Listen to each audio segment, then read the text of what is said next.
Hey everybody, it's Garrett and Katie, back for day 94 of 100 Blends in 100 Days. Today we are doing Salty Dogs. This is a plug that we actually received from Father Brian. Thank you, sir. Thank you. And this one is quite popular. This is so popular that even my local brick and mortar keeps about 10 of these on hand on the shelf. I've never seen them have less than 10, and I see people buy it quite often. There's some history tied to this one, and especially around its name, but it's actually a history of it's listed here. I'll read it here in a second, but it's tied to the history of plugs themselves.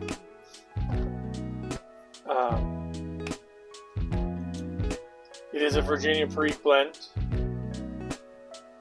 Tobacco Reviews has it listed as 3.49 stars, so relatively highly rated.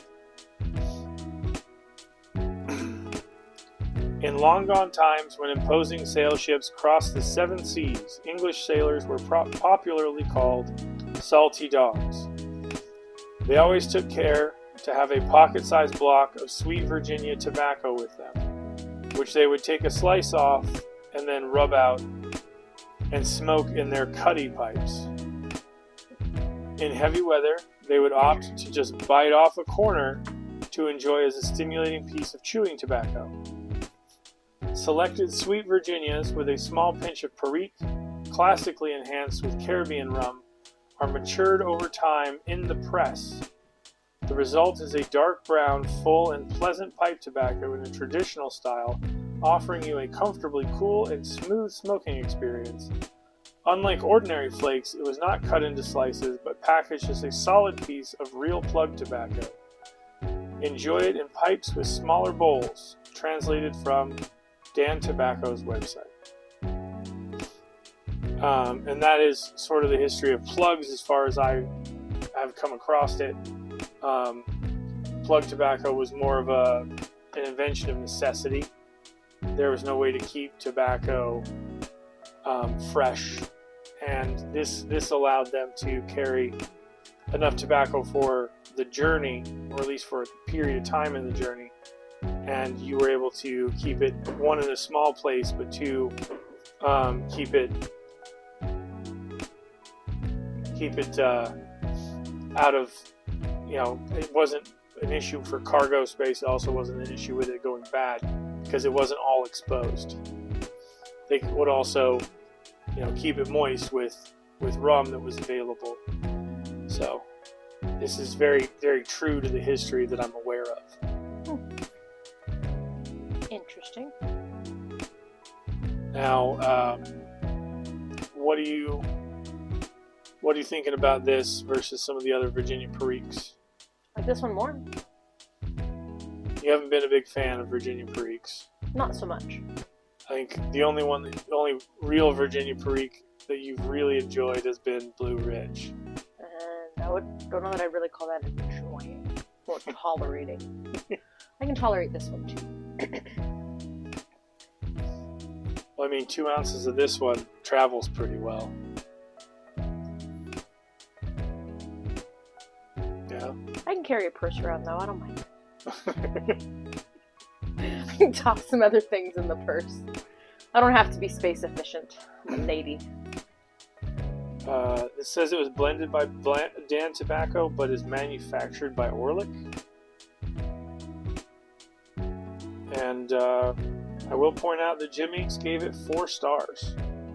He also said it won't bite, which I disagree with, because if you get to puffing on this one, you can feel it wants to bite. A little bit. I haven't pushed it far enough to bite because I'm not a fan of tongue bite, so... More so in the first bit of the bowl, it calms down a little bit. I'm not a tobacco masochist. Oh yeah, hurt me. Not doing that. Are you getting the Perique in that? A little bit, but I taste more of the Virginia in this one than I do in some of the other vapors, as it were. papers are really popular. A lot of people really gravitate towards them. I think because there are a lot of people who don't enjoy Latakia and English blends and whatnot. The rum I don't pick up as much as I do in other blends with the rum. It doesn't, I think, I don't know. Is there a date on this? I think Salty Dogs is accurate. There's a touch of sour. That almost could be construed as semi-salty. Well, the aftertaste has a little bit of salty to it. Yeah, no. There's a code on here. I don't know what that translates to. I'm going to assume that this was made in 23 because that's the last two digits there. That or it was made in 1952 because that's the first two digits. I highly doubt it was made in 1952 because it has a barcode. Probably the 19th of May. Not everybody puts the month first. But, I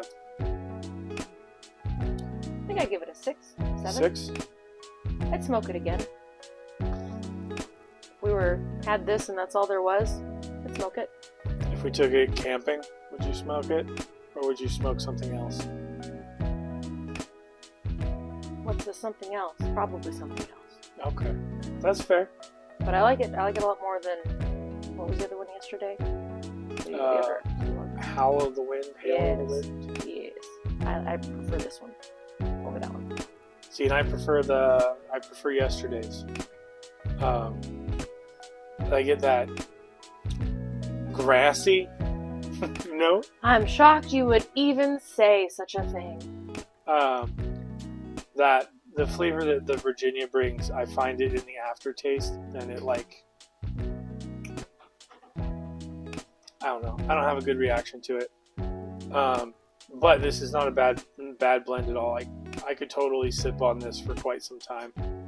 Willing to bet it needs a lot of relights throughout. We didn't let it dry.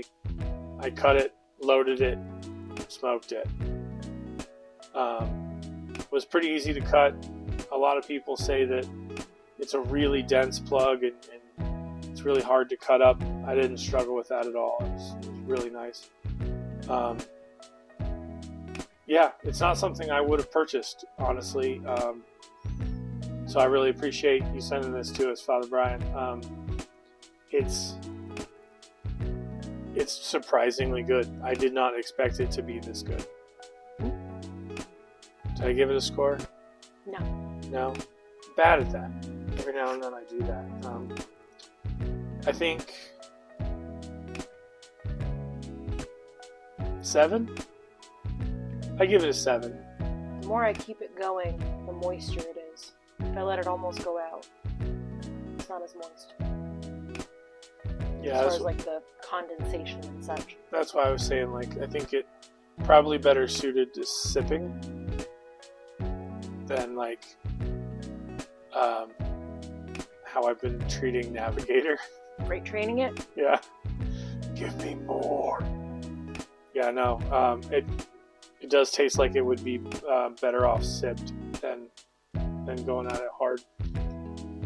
But I do that is something that I've found with a couple blends where you can truly you can enjoy this nuance that changes it the way that you smoke it. Not just the pipe that you're smoking it in, but the way that you're smoking it can change the experience, and that's sort of interesting in and of itself.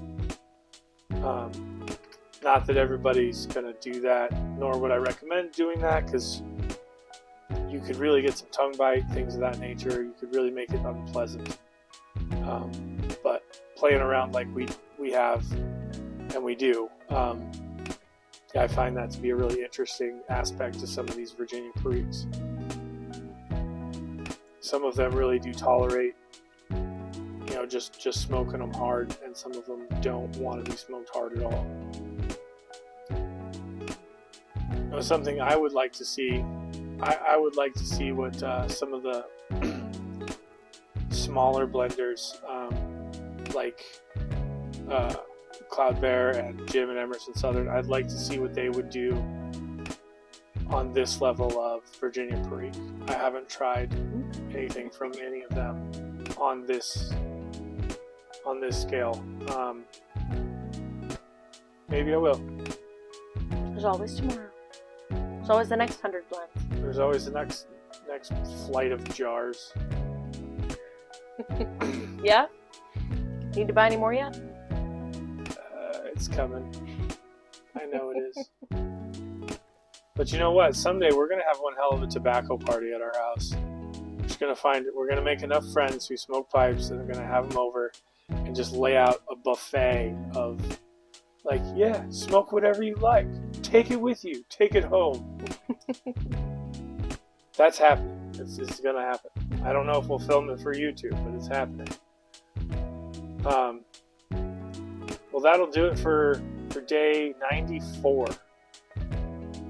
And we have 6 more to go. We'll see you guys for another one.